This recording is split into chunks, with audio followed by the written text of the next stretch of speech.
ये शायद पहली बार हुआ होगा कि एक मंत्री श्रमिकों के बीच में चौक के बीच में जाकर के खड़ा हुआ है। सुरेंद्र ठाकुर जी बहुत सारी समस्या बोल रहे थे,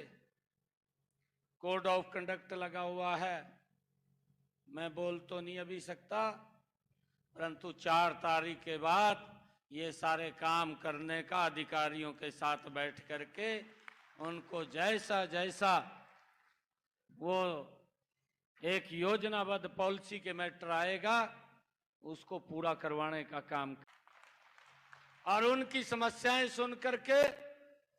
उसका समाधान किया है और योजनाएं सरकार की डायरेक्ट उसके खाते के अंदर पहुंचाई हैं। जो भी बात हमारे पदाधिकारियों ने मेरे ध्यान में लगाई है, अधिकारियों के साथ बैठ करके वैसा ही रास्ता उसका निकालने का काम किया है और उसका परिणाम था कि हरियाणा प्रदेश के अंदर लगभग हमने विभिन्न योजनाओं के माध्यम से, चाहे उनको औजार देने की बात थी, चाहे बच्चों तक स्कॉलरशिप पहुंचाने की बात थी, या श्रमिकों को साइकिल देने की बात थी, या श्रमिकों को सिलाई मशीन देने की बात थी, या कोई दुर्घटना वंश कोई दिक्कत आ जाती थी उस तक सरकार की सहायता पहुंचाने की बात थी, या बेटी की शादी होती थी उस तक कन्यादान पहुंचाने की बात थी। जब ये कलम आपके पास थी, अधिकारी 3 दिन पहले घर चला जाता था चेक लेकर के, ये व्यवस्था हमने की हुई थी। ये पहली बार हरियाणा प्रदेश पसीना बहा करके देश को एक विकास की नई गति देने का काम करते हैं और दिन रात आपका जो पसीना बहाता है उसी पसीने से ही भाइयों देश और प्रदेश चमकता है। आदरणीय नरेंद्र मोदी जी ने भी,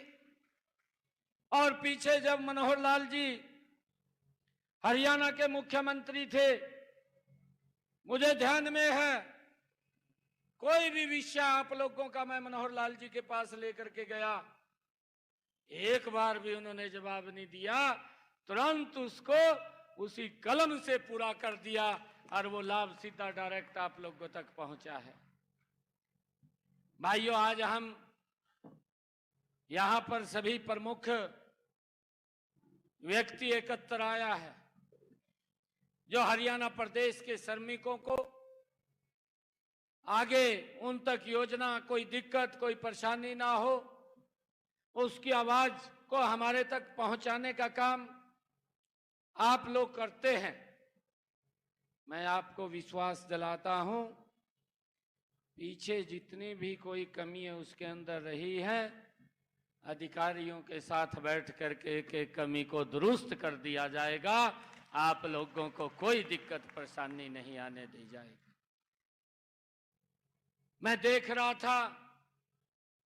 सुरेंद्र ठाकुर जी बहुत सारी समस्या बोल रहे थे, कोड ऑफ कंडक्ट लगा हुआ है। मैं बोल तो नहीं अभी सकता, परंतु 4 तारीख के बाद ये सारे काम करने का अधिकारियों के साथ बैठ करके उनको जैसा जैसा वो एक योजनाबद्ध पॉलिसी के मैटर आएगा उसको पूरा करवाने का काम करें। हरियाणा प्रदेश के श्रमिक को है शाम को खाता था, परंतु वो भूखा पेट ना सोए, इसकी चिंता अगर किसी ने की वो भारत मां के लाल नरेंद्र मोदी ने की। और भाइयों, मुझे खुशी है कि उन श्रमिकों के लिए भाइयों 220 करोड़ डोज वो फ्री में लगी है देश के लोगों के लिए, और 80 करोड़ परिवारों तक लगातार राशन पहुंचाने की व्यवस्था भी वो इस डबल इंजन की सरकार नरेंद्र मोदी जी ने की है। परंतु भाई, आज श्रमिकों को चाहे प्रधानमंत्री आवास योजना है उसके तहत मकान बना करके देने का कार्य, और निरंतर नरेंद्र मोदी की सरकार कर रही है कि इन 10 वर्षों में नरेंद्र मोदी की सरकार ने और हमारी डबल इंजन की सरकार